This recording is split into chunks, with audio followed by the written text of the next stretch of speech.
1885 খ্রিস্টাব্দে কম্বোজের পূর্ব উপকূলে একটি অসাধারণ রহস্যময় ব্যাপার ঘটে।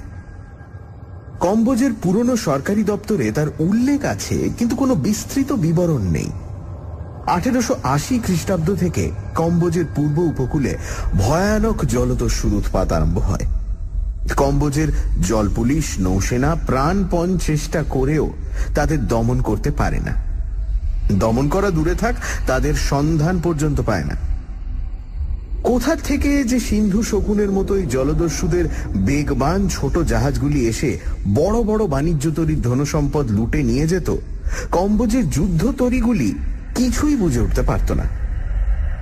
কম্বোজের সমস্ত কড়া পাহারা এড়িয়ে, কর্মচারীদের চোখে ধুলো দিয়ে এই জলদস্যুর দল এমন অনায়াসে তাদের কাজ হাসিল করে যেত যে শেষে তারা মানুষ নয় এমনই একটা জনপ্রবাদ সমস্ত কম্বোজের অশিক্ষিত মাঝি মাল্লাদের ভেতরে রটে গেল।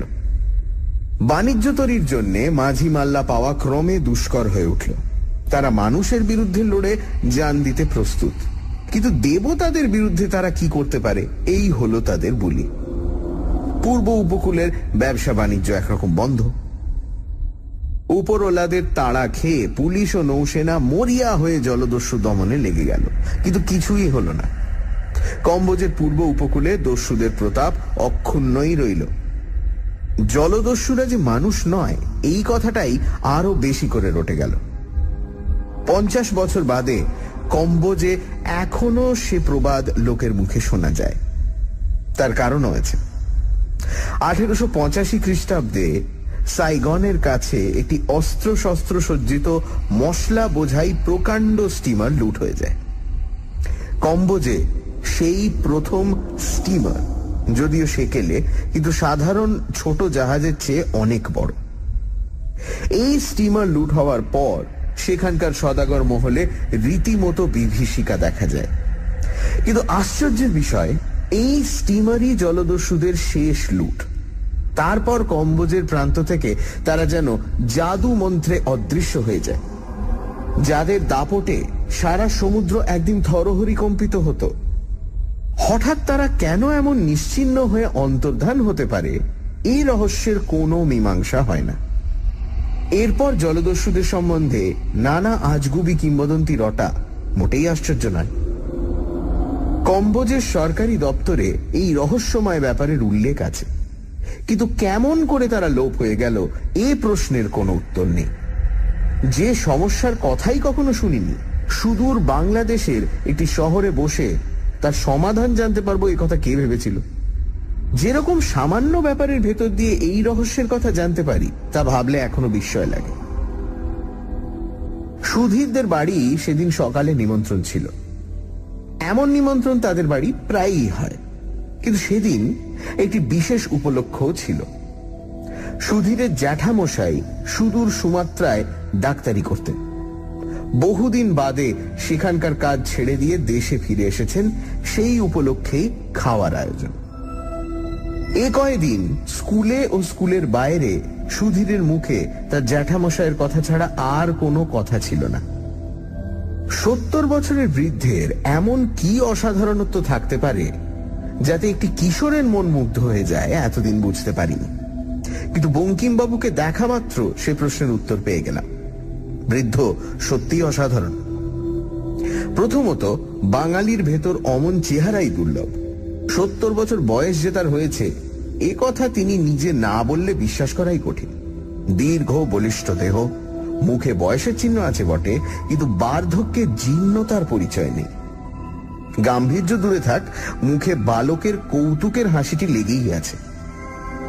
ছোট ছেলে মেয়েদের সঙ্গে অত্যন্ত সহজে মিশে যাবার দেখলাম তার অসাধারণ ক্ষমতা। তার জীবনের বিবরণ যা শুনলাম তাও অদ্ভুত।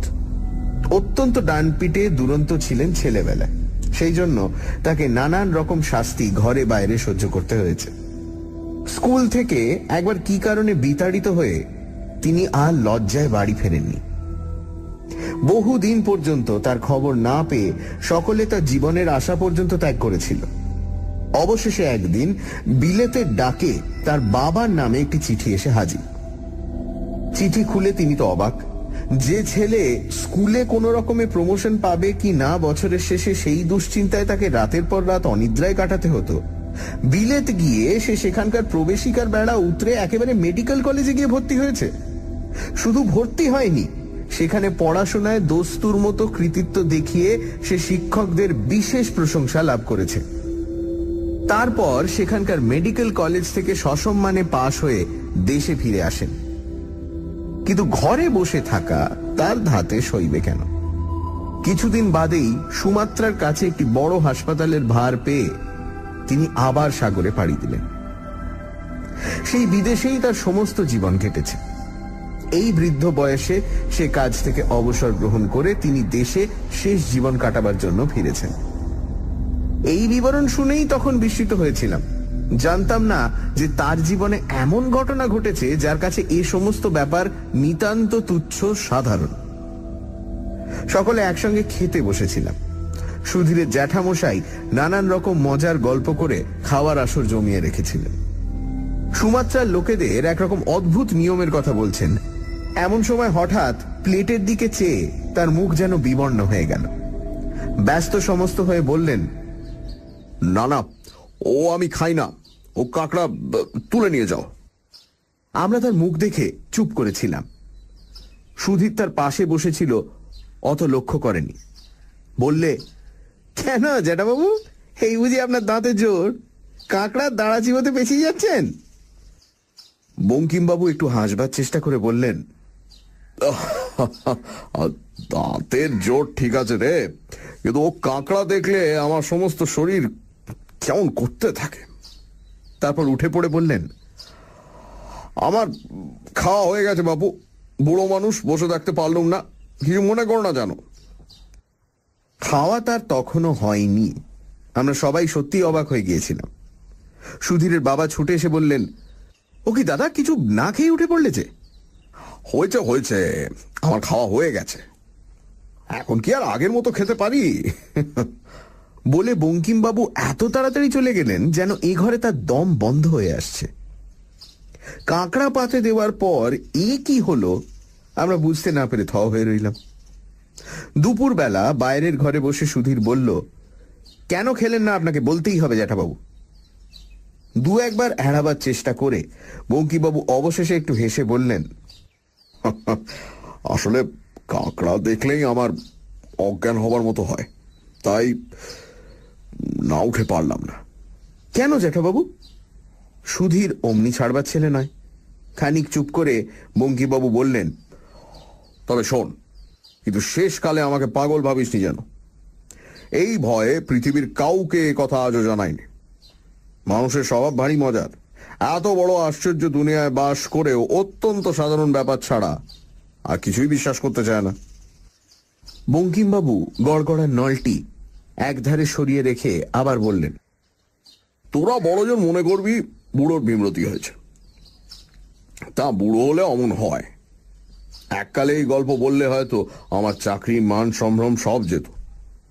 মানুষের অসাধারণের ওপর এমনই অবিশ্বাস। এইবার গল্প শুরু হলো।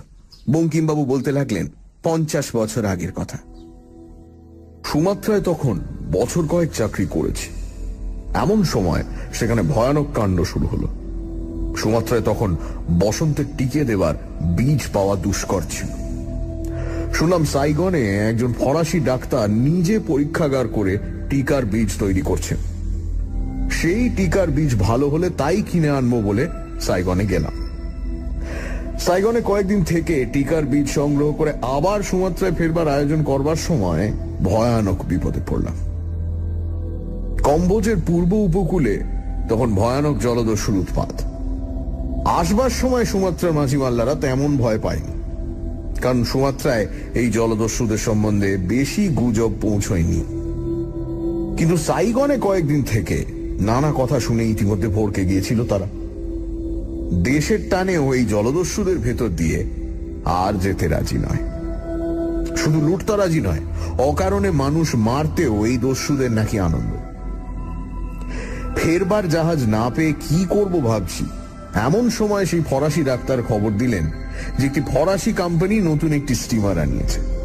কাল সে স্টিমার প্রথম জাভা হয়ে সাইগনে আসবে, তাইতে আমি আবার সুমাত্রায় ফিরতে পারবো। সত্যি কথা বলতে কি, হাতে যেন স্বর্গ পেলাম। শুধু মাঝি মাল্লাদেরই দোষ দেব কেন? এই জলদস্যুদের সম্বন্ধে আমারই মনে যথেষ্ট ভয় ছিল। সাধারণ পালতোলা জাহাজে যাওয়া কত বিপজ্জনক তাও জানতাম, অকারণে প্রাণ হারাবার বাসনাও ছিল না। এই স্টিমারটিতে যেতে পেয়ে নিশ্চিন্ত হয়ে গেলাম। এই দেশে এই প্রথম স্টিমার। সে স্টিমারকে আক্রমণ করা দূরে থাক, স্টিমার দেখলে জলদস্যুরা বোধহয় ভয়েই খুন হবে। সঙ্গে বেশি কিছু জিনিসপত্র ছিল না, টিকার বীজই আসল জিনিস। অত্যন্ত সাবধানে তাই নিয়ে কয়েকদিন বাদে স্টিমারে উঠলাম। প্রকাণ্ড মজবুত স্টিমার, জলদস্যুদেরই জন্য তার দুই প্রান্তে দুটি কামান বসানো। তাছাড়া স্টিমার রক্ষা করবার জন্য 50 সৈন্য নেওয়া হয়েছিল। স্টিমারে উঠে অত্যন্ত আনন্দ হচ্ছিল, মনে হচ্ছিল আসুক জলদস্যু।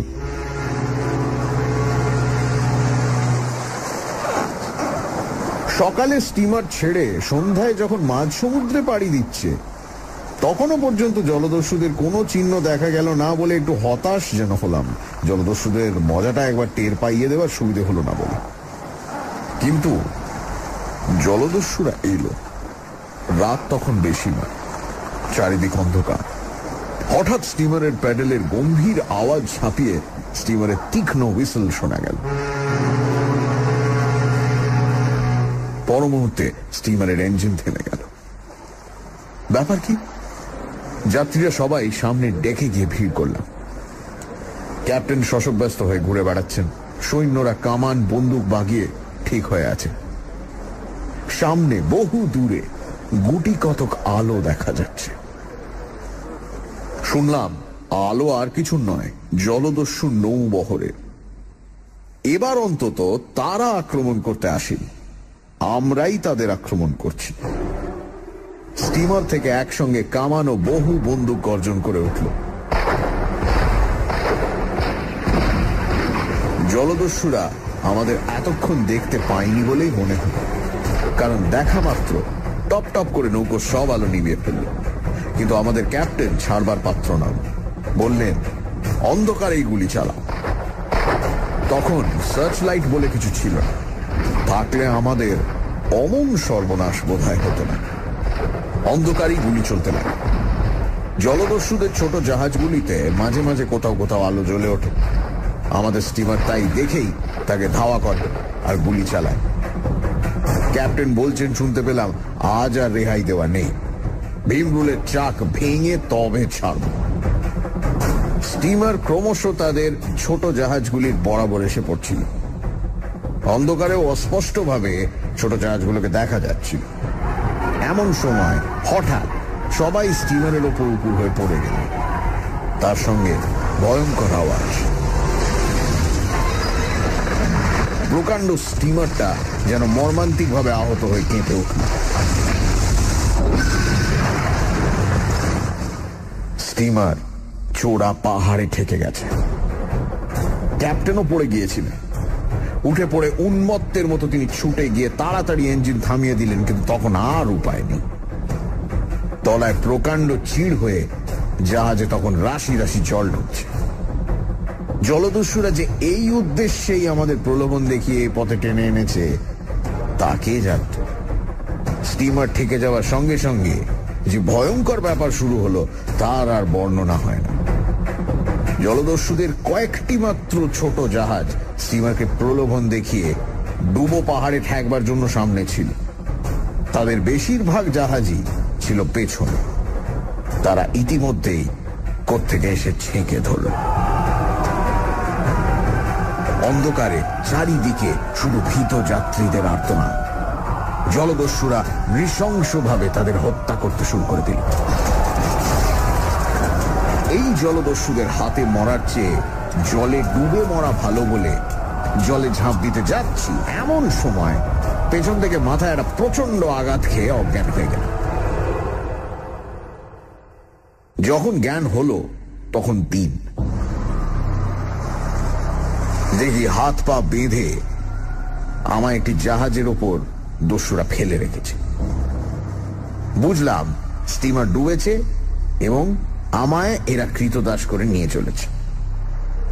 অনেক কষ্টে হাত পা বাঁধা অবস্থায় উঠে বসলাম।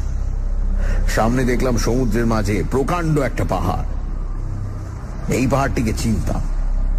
জাহাজ টাহাজ এই পাহাড়ের পাশ দিয়েই যাতায়াত করে, কিন্তু পাহাড়ের গায়ে আছড়ে পড়বার ভয়ে কেউ বড় কাছে ঘেঁষে না। এখন দেখে আশ্চর্য হলাম যে জলদস্যুদের নৌকোগুলি পাহাড়ের দিকেই এগিয়ে চলেছে। সমুদ্র থেকে পাহাড়টি খাড়া উঠেছে জানি, তার কোথাও নৌকা দূরের কথা, কোনো মানুষের দাঁড়াবার আশ্রয় নেই। তবে এই জলদস্যুরা চলেছে কোথায়? এই পাহাড় তাদের ঘাঁটি হলে অনেকদিন আগেই তারা ধরা পড়ত।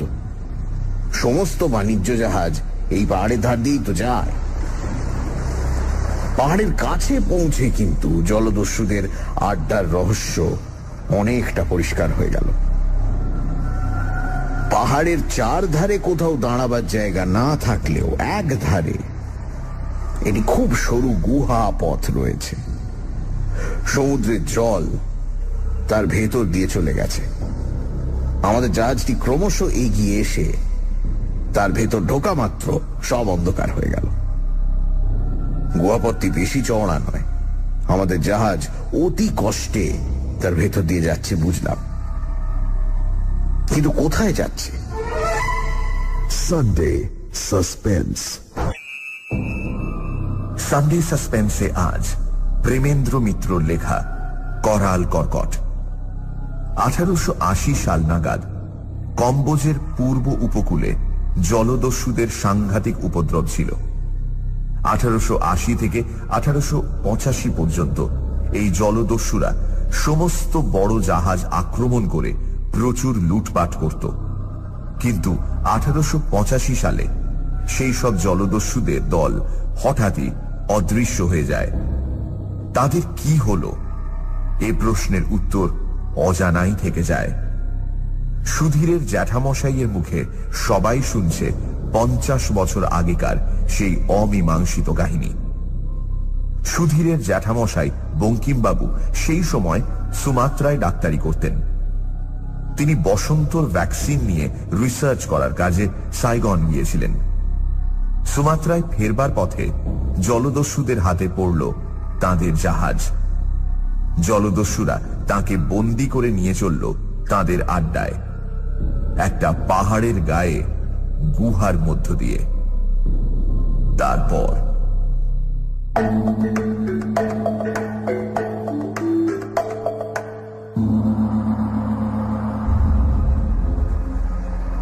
অন্ধকারে এমন প্রায় মিনিট 10 কাটল এবং তারপর চারিদিক পরিষ্কার হয়ে গেল। দেখি সামনে প্রকাণ্ড জায়গা, তার মাঝে একটি ছোট হ্রদের মতো। সমুদ্রের জল সেই হ্রদে গিয়ে শেষ হয়েছে। জলদস্যুদের জাহাজগুলি সেই হ্রদের এক ধারে ভিড়। সমুদ্রের পাহাড়ের মাঝখানে এমন স্থান ছিল কে জানত? এইখানে মানুষের অগোচরে জলদস্যুরা নির্ভয়ে তাদের লুট করা মাল সঞ্চয় করে বসবাস করে। আমায় ধরে জাহাজ থেকে নামিয়ে দেওয়ার পর দেখলাম আমার মতো আরো অনেককে তারা বন্দি করে এনেছে তাদের দাসবৃত্তি করার জন্য। এরপর আমাদের যে জীবন শুরু হলো তার দুঃখ আর বলে শেষ করা যায় না। মানুষ যেমন পিশাচ হতে পারে এই জলদস্যুতে দেখবার আগে তা কখনো কল্পনা করিনি। সারাদিন তাদের জন্য অকারণে হাড় ভাঙা খেটে ভালো করে একটু খাবার উপায়ও ছিল না আমাদের। চোখের সামনে তারা উন্মত্ত হয়ে সেই খাবার ফেলে ছড়িয়ে নষ্ট করত, কিন্তু আমাদের আধপেটা খাওয়াও তাদের সহ্য হতো না। সারাদিনের পর একটিবার মাত্র দাসদের অত্যন্ত কদর্য আহার মিলত। সেই কদর্য খাবারও সুখে খাবার উপায় ছিল না। জলদস্যুদের তো লুট করা ছাড়া আর কাজ নেই। একজনের হয়তো ইচ্ছে হলো কৃতদাসদের নিয়ে একটু মজা করা যাক। খেতে বসেছি, হঠাৎ হাসতে হাসতে এসে লাথি মেরে সব খাবার ফেলে দিল। কুড়োতে গেলে আবার লাথি, প্রতিবাদ করতে গেলে একটি তরোয়ালের খোঁচায় ভবলীলা সাঙ্গ। কৃতদাসদের একজোট হয়ে বিদ্রোহ করারও উপায় ছিল না, কারণ প্রথমত আমরা অস্ত্রহীন, দ্বিতীয়ত আমাদের সকলের পায়ে বেড়ি। সেই বেড়ি নিয়েই আমাদের চলতে ফিরতে হতো। দিনের পর দিন এইভাবেই কেটে যাচ্ছিল। যে সাহেবী পোশাকে এসেছিলাম সেই পোশাকের আর পরিবর্তন হয়নি। সেটা ছিঁড়ে খুঁড়ে প্রায় কুটি কুটি হয়ে গিয়েছিল। সেদিকে নজরও আর ছিল না। একদিন কিন্তু সেই পোশাক থেকেই একটা জিনিস খুঁজে পেয়ে ক্ষণিকের জন্য উল্লসিত হয়ে উঠলাম। বসন্তের টিকার বীজ নিয়ে যেতে সাইগনে এসেছিলাম বলেছি। সে সমস্ত টিকার বীজের শিশি সমুদ্রের স্টিমারের সঙ্গেই ডুবেছিল, কিন্তু তার ভেতর একটি কবে দেখবার জন্য বার করে ভুলে ওয়েস্ট কোটের পকেটে রেখেছিলাম মনে নেই। ওপরে কোটটি একেবারে ছিঁড়ে যাওয়ায় একদিন খুলে ফেলে দিলাম। সেদিন ওয়েস্ট কোটের পকেটে হঠাৎ হাত দিয়ে সেই শিশিটা পেলাম। শিশিটি কিসের বুঝতে পেরে আমার আনন্দের সীমা রইল না। এতদিনকার অমানসিক অত্যাচারের এইবার শোধ নেব, মরুক এই পিশাচের দল। আমার কাছে যে টিকের বীজ ছিল তা শোধন করা নয়, সুমাত্রায় গিয়ে তা আমি শোধন করে ব্যবহার করব বলেই নিয়ে যাচ্ছিলাম। এই অশুদ্ধ বীজের এতটুকু একজন দস্যুর রক্তে মিশিয়ে দিলে যে মহামারী শুরু হবে তা থেকে কেউ বাঁচবে না। কিন্তু পর মুহূর্তেই বুকের ভেতর কেঁপে উঠল। উন্মত্তের মতো কি ভাবছি? হাজার হলেও আমি ডাক্তার, মানুষকে বাঁচানোই আমার ব্রত। আমি কিনা মৃত্যুর বাহন হয়ে মানুষকে মারতে যাচ্ছি।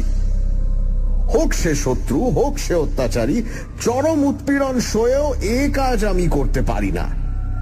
তাছাড়া শুধু তো জলদস্যু নয়, নিরীহ উৎপীড়িত কৃতদাসেরাও যে এই মহামারীতে মারা যাবে। কিন্তু বিধাতার শাস্তি তারা শেষ পর্যন্ত পেল অদ্ভুত উপায়। আমার কাজ ছিল আর কয়েকজন দাসের সঙ্গে হ্রদের জলে মাছ ধরা। আমরা ছোট একটা নৌকো নিয়ে সারাদিন হ্রদে ঘুরে ঘুরে জাল ফেলে ফেলে মাছ ধরতাম। একদিন সকালে হঠাৎ প্রথম জাল তুলে অবাক হয়ে গেলাম। আমার সমস্ত জাল লাল রঙে যেন চোবানো। একটু নজর করে দেখে মনে হলো জালময় যেন ছোট ছোট লাল কাঁকড় উঠেছে, এবং পরক্ষণেই দেখলাম সেই কাঁকড় নড়তে শুরু করেছে। কাঁকড় নয়, সেই কাঁকড়ার ছানা। এদেশে কোনো কোনো নদীতে বছরে এক সময় অমনি কাঁকড়ার ছানা হয়। নদী ভরে যায়, আঁচলে করে তুললে তাতে অসংখ্য ছানা কিলবিল করে। তৎক্ষণাৎ জাল আবার ফেলে দেওয়া হবে, কিন্তু তাতে কি হবে? কাঁকড়ার ছানারা সমস্ত নৌকো ছেঁকে ধরেছে। তারা শুধু নৌকোয় উঠেই ক্ষান্ত হয় না, সুরসুর করে দলে দলে গায়ে ওঠে। তাদের ঝেড়ে ফেলে দেওয়াই দায়। 5টাকে ঝাড়তে 50টা উঠে পড়ে। তাদের মারাতেও কষ্ট হয়, কিন্তু না মারিয়ে উপায় কি? বুঝতে পারলাম না কোথা থেকে এই সমুদ্রের পঙ্গপাল এলো। সমুদ্রের পঙ্গপাল কথাটি তাদের পক্ষে কিরকম যে খাটে সেদিন তা বুঝতে পারলাম। কিছুক্ষণ বাদে নৌকোয় থাকা অসম্ভব হল। মাছ তো সেদিন সামান্যই মিলল। তাই নিয়ে পাড়ে উঠে দেখি পাড়েও বহুদূর পর্যন্ত সেই কাঁকড়ার ছানায় ছেয়ে গেছে। মাছ না পাওয়ার জন্য যথেষ্ট উৎপীড়ন অবশ্য সহ্য করতে হয়েছিল। পরদিন সকালে কিন্তু হ্রদের ধারে গিয়ে অবাক হয়ে গেলাম। তীরের বহু দূর থেকে দেখা যায় সমস্ত হ্রদের জল রক্তের মতো রাঙা হয়ে উঠেছে। কাঁকড়াগুলো একদিনেই যেন অনেকটা বড় হয়ে উঠেছে। আমরা আগের দিন কাঁকড়ার জন্য মাছ ধরতে পারিনি বলে কৈফিয়ত দেওয়ায় একজন দস্যু আমাদের সঙ্গে আমাদের কথা সত্যি কিনা যাচাই করতে এসেছিল। আমাদের একজন সেই কাঁকড়া সমুদ্র দেখিয়ে বলল, কেমন, আমরা মিথ্যে কথা বলছিলাম? ওই কাঁকড়ার ভেতর মাছ পাওয়া যায়। তার মুখে একটা ঘুষি মেরে দস্যু বলল, তাই ধরতে হবে।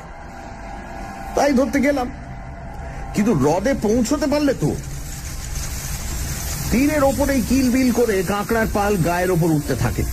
শুধু গায়ে ওঠে না, তারা বড় হওয়ার সঙ্গে সঙ্গে একটু কামড়াতে শিখেছে। কত তাদের গা থেকে ছেড়ে ফেলা যায়। খানিক দূর গিয়ে বাধ্য হয়ে ফিরলাম। যে দস্যু তদারক করতে এসেছিল এবারে সে কিন্তু কিছু বলল না। সত্যিকার বিপদ তার কয়েকদিন পর থেকে শুরু হলো। সকালবেলায় হঠাৎ কিসের কামড় খেয়ে ধর্মর করে উঠে বসলাম। আমাদের শোবার কোনো জায়গা ছিল না। মাঠের ওপর যেখানে সেখানে গরু ঘোড়ার মতো আমরা শুয়ে থাকতাম। উঠে দেখি চিতি কাঁকড়ার আকারে একটা লাল কাঁকড়া সজোরে দাঁড়া দিয়ে পায়ের একটা আঙুল কামড়ে ধরেছে। আশেপাশে আরো বিস্তর কাঁকড়া ছুড়ে বেড়াচ্ছে। অনেক কষ্টে সে কাঁকড়াটাকে পা থেকে ছাড়িয়ে উঠে দাঁড়াল। এই কয়েকদিনের মধ্যে কাঁকড়ারা আকারে দ্বিগুণ হয়ে এত দূর পর্যন্ত এগিয়ে এসেছে দেখে সত্যি অবাক হয়ে গেছিলাম। চারিদিকেই কাঁকড়ার পাল। এমন অদ্ভুত ব্যাপারের কথা কখনো শুনিনি বা পড়িনি। প্রকৃতির নিয়মে সব নিম্ন শ্রেণীর প্রাণীরই প্রথমে এইরকম বংশবৃদ্ধি হয়, কিন্তু শেষ পর্যন্ত অধিকাংশই মারা যায়। না গেলে পৃথিবীতে মানুষ বাস করা অসম্ভব হতো। দস্যুদের দেখলাম একটা নতুন খেলা জুটেছে, কাঁকড়া মারা। তারা বড় বড় লাঠি নিয়ে কাঁকড়া মেরে বেড়াচ্ছিল। বিকেলের দিকে তাদেরও প্রাণে ভয় না হোক দুশ্চিন্তা দেখা দিল। এই কাঁকড়ার পাল না গেলে রাত্রিরে শোয়ার জায়গা তো মিলবে না। হ্রদ থেকে পালে পালে এসে তারা যেখানে যা কিছু আছে সব অধিকার করে ফেলেছিল। দস্যুদের প্রকাণ্ড ভাড়ার ঘরের চারধারে 25 জন দাস শুধু কাঁকড়া মারবার জন্যই মোতায়েন করে রাখা হয়েছিল, কিন্তু তারাও হয়রান হয়ে পড়েছিল। ক্রমাগত মেরে মেরে একদল ক্লান্ত হয়ে গেলে আর এক দল তাদের জায়গা নিচ্ছিল। কিন্তু এত চেষ্টা সত্ত্বেও কাঁকড়ার পালের ভাড়ারে ঢোকা বন্ধ করা গেল না। রাত্রে কোথায় শোয়া হবে সেই হলো সবচেয়ে বড় সমস্যা। সমস্ত পাহাড় ঘেরা দ্বীপ কাঁকড়ায় ছেয়ে গেছে। সে দ্বীপে যা কিছু আহার্য ছিল তা প্রায় শেষ করে ফেলে ক্ষুধার জ্বালায় তারা উন্মত্ত হয়ে উঠেছে বুঝতে পারলাম। আমরা যে তাদের ভক্ষ নয় এ কথা তাদের বোঝানো ক্রমশ কঠিন হয়ে পড়ছিল। সে রাত্রে আর কৃতদাসে প্রভুতে প্রভেদ রইল না। সবাই যে যার দেহ বাঁচিয়ে আশ্রয় খুঁজতে ব্যস্ত।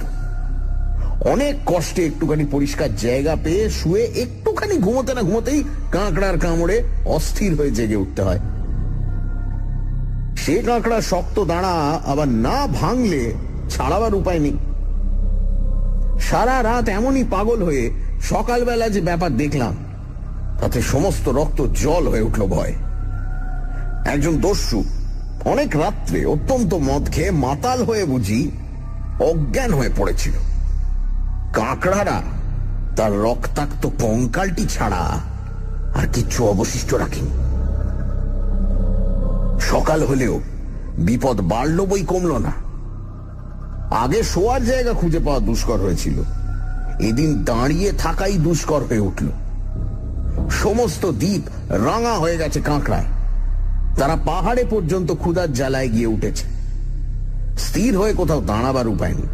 অনবরত গা ঝেড়ে চলে না বেড়ালে তারা কামড় দেবেই। একটি নয়, একসঙ্গে 50টি। সেদিন যে কিভাবে গেল ভালো করে স্মরণও নেই। আহার নেই, নিদ্রা নেই, সারাদিন ছুটে বেড়াচ্ছে। কাঁকড়া মেরে মেরে হাত পা অবশ হয়ে গেছে, আর হাতে লাঠি নাড়াতেও ইচ্ছে করছে না। কোন রকমে একটু নড়ে বেড়াবার শক্তিটুকু আছে। সমস্ত দ্বীপে বড় কোনো গাছ নেই, থাকলেও এই কাঁকড়াদের হাত থেকে নিস্তার পেতাম না। সন্ধ্যার সময় পায়ের একটা আঙুল কাটা গেল। কাঁকড়াটাকে লাঠির বাড়ি মেরে গুঁড়িয়ে ছাড়ালাম, কিন্তু তার দাঁড়া ততক্ষণ জম্পেশ হয়ে পায়ে বসেছিল। আগের রাত্রে মশাল জ্বালা হয়েছিল, এ রাত্রে সমস্ত অন্ধকার। কে মশাল জ্বালবে, কে কোথায় আছে তারই খোঁজ হয় না। কোনো উপায় না দেখে অবশেষে পাহাড়ের দিকে ছুটতে শুরু করলাম, সেখানে হয়তো কাঁকড়ার ভিড় একটু হালকা হবে ভেবে। কিন্তু সে আশা বৃথা। যতদূর যাই সেই এক কাঁকড়া সমুদ্র। তবু যতক্ষণ প্রাণ আছে ততক্ষণ জুজবই মনে করে এগিয়ে চললাম। এ ধারে পাহাড় ঢালু হয়ে উঠেছিল, তার গা ময় সেই কাঁকড়ার লাল ছোপ। অনেক ওপরে উঠলে হয়তো নিষ্কৃতি পেতে পারি মনে করে ক্লান্ত পায়ে টেনে টেনে চলতে লাগলাম। পাহাড়ের গায়ে নানা জায়গায় ছোট ছোট গুহা। ওরই একটির মধ্যে শুয়ে নিশ্চিন্ত মনে মরতে পারলেও যেন সুখ পাই মনে হচ্ছিল। হঠাৎ একটা কথা মনে পড়ে চমকে উঠলাম। এতক্ষণ এই কথাটি মনে পড়েনি, এমনই আমি নির্বোধ। পাহাড়ের গায়ে অজস্র শুকনো ঘাস রয়েছে। এটি ছোট গুহা বেছে তার ভেতর থেকে কাঁকড়া তাড়িয়ে যদি গুহা মুখে এই শুকনো ঘাস জড়ো করে আগুন করতে পারি, তাহলে তো কাঁকড়া ঢুকতে পারবে না। জানি সে ক্ষণিকের নিষ্কৃতি, বরাবর তো সে আগুন বজায় রাখার মতো ঘাস জোগাড় করতে আমি পারবো না, কিন্তু শেষ পর্যন্ত কাঁকড়ারা ঢুকবেই। কিন্তু তবু কিছুক্ষণের জন্য তো নিশ্চিন্ত হয়ে ঘুমোতে পারবো, তারপর আসুক মৃত্যু।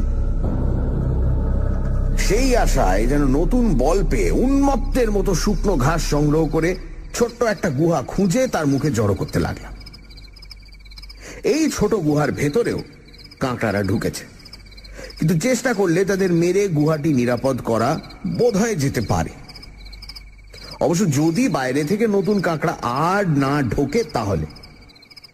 ঘাস সংগ্রহ প্রায় শেষ হয়েছে, অন্তত 4-5 ঘন্টা সে ঘাসের আগুন বেশ জ্বলতে পারবে বুঝে গুহার ভেতর ঢুকতে যাব, এমন সময় মাথা ঘুরে গুহার মুখেই ঘাসের ওপর মুখ গুঁজে পড়ে গেলাম।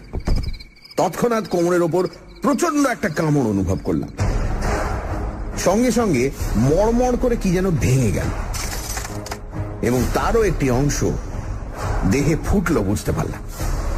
এক খামচা পেটের কাছে মাংস সমেত কাঁকড়াটাকে যখন ছাড়িয়ে ছুঁড়ে ফেলে দিলাম, তখন মনে পড়ল ওয়েস্ট কোটের পকেটে টিকার বীজের শিশি ছিল, সেইটাই ভেঙেছে।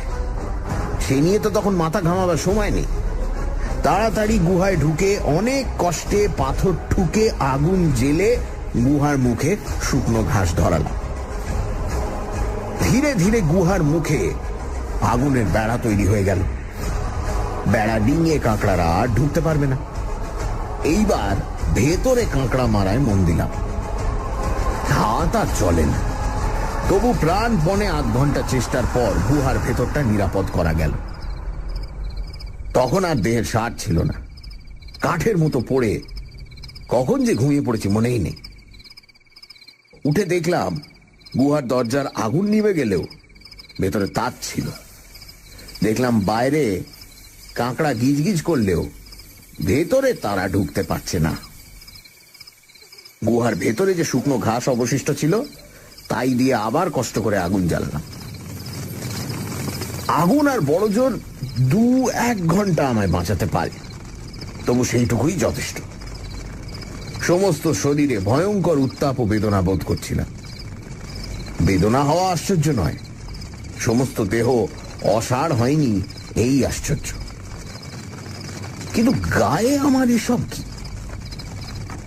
ঘাসগুলো বেশ ভালো করে জ্বলে ওঠা মাত্র নিজের গায়ের দিকে চেয়ে কেঁপে উঠলাম। আমার সর্বাঙ্গে বসন্তের গুটি বেরিয়েছে। বুঝলাম যে বীজে একদিন দস্যুদের মারবার কল্পনা করেছিলাম তাই ভাঙা শিশি দিয়ে আমার গায়ে ঢুকে এই রোগের সৃষ্টি করেছে। প্রথমটা ভয় হচ্ছিল, শেষে মনে হলো তাতে আর কি, মরতে তো হতোই। বেশিক্ষণ জ্ঞানও রইল না। জ্বরের ঘোরে খানিক বাদে বেহুশ হয়ে পড়লাম। কদিন যে কি অবস্থায় কেটেছিল জানি না। রোগের মধ্যে কি করেছি না করেছি তাও মনে নেই। সেবার যদি মরতাম কোনো কষ্ট পেতে হতো না, আমার জ্ঞান ছিল না। একদিন সকালে হঠাৎ চোখ খুলে মাথা পরিষ্কার হয়ে গেল। দেহ অত্যন্ত দুর্বল, নড়তে কষ্ট হয়, তবু কেমন যেন ভালো মনে হচ্ছিল। চেষ্টা করে উঠে বসলাম। তারপরেই মনে পড়ল সব কথা। কোথায় সে কাঁকড়ার পাল? গুহা মুখে চেয়ে অবাক হয়ে গেলাম। সেখানে মরা কাঁকড়ার খোলা স্তূপাকার হয়ে আছে। গুহা মুখে অতি কষ্টে দাঁড়িয়ে দেখলাম চারিদিকে স্তূপাকার মরা কাঁকড়ার খোলা। দুর্বল দেহেও প্রাণ রক্ষার জন্য সব করতে হলো। কেমন করে সে পাহাড় থেকে গড়িয়ে নেমেছিলাম, কেমন করে আহার না পেলেও পাহাড়ের গর্তে গর্তে জমা বৃষ্টির জল খেয়ে প্রাণ বাঁচিয়েছিলাম, সেসব বর্ণনার দরকার নেই। খাবার জিনিসের অভাবে ঘাসের দানা খেয়ে থাকতাম। তখন বুঝেছিলাম মানুষ সব কিছু পারে। 3-4 বাদে শরীরে একটু বল পেলাম। পাহাড় ছাড়িয়ে ক্রমশ দস্যুদের বাসস্থানের দিকে অগ্রসর হতে লাগলাম। সেখানে যে ভয়াবহ দৃশ্য দেখলাম তা জীবনে ভুলতে পারবো না। চারধারে শুধু মরা কাঁকড়ার খোলা, আর তারই মাঝে মাঝে মানুষের কঙ্কাল। কাঁকড়ারা কেন মরেছে জানি না, কিন্তু সমস্ত মানুষ যে নিঃশেষ করে মরেছে এটা নিশ্চিত। যে জলদস্যুর ভয়ে একদিন ওদিকে সাগরে যেতে মানুষের হৃৎকম্প হতো, তারা এমনই করে নিঃশেষ হবে কে জানতো। এইখানেই আমার গল্প শেষ। সেই ভয়ঙ্কর দ্বীপ থেকে কেমন করে একটি নৌকোয় করে বাইরে এসেছিলাম, কেমন করে সেই পথে একটি বাণিজ্য তরী আমায় তুলে নিয়েছিল, সেই সব কথা বলবো না। এই অদ্ভুত কাহিনী অবশ্য কাউকে বলিনি। বললে তারা আমায় পাগলা গারদে না দিলেও চাকরিতে নিশ্চয়ই রাখতো না। তারা ভাবতো এরকম অদ্ভুত স্বপ্ন যে দিনে দুপুরে দেখতে পারে তার নিশ্চয়ই মাথা খারাপ। তাকে একটা হাসপাতালের কর্তা করে রাখা যায় না। তাদের বলেছিলাম যে স্টিমার ডোবার পরে আমি কোনো রকমে ভাসতে ভাসতে সেই পাহাড়ের গায়ে ঠেকি। সেইখানে আমায় একটি বাণিজ্য জাহাজ উদ্ধার করে। গল্প শেষ হয়ে গেলে সুধীর জিজ্ঞেস করলো, আচ্ছা জ্যাঠাবাবু, কাঁকড়াগুলো কি করে মরল? তা ঠিক জানি না, তবে আমার একটা অনুমান আছে। কি জ্যাঠাবাবু? শুনলে তোরা হাসবি, তো বলি। সেই টিকার বীজ থেকেই কাঁকড়াদের ভেতর মহামারী হয়। আজকালকার কোনো কোনো বৈজ্ঞানিক প্রমাণ করেছেন যে মানুষের অধিকাংশ রোগ পশু পাখি এমনকি সমুদ্রের জীব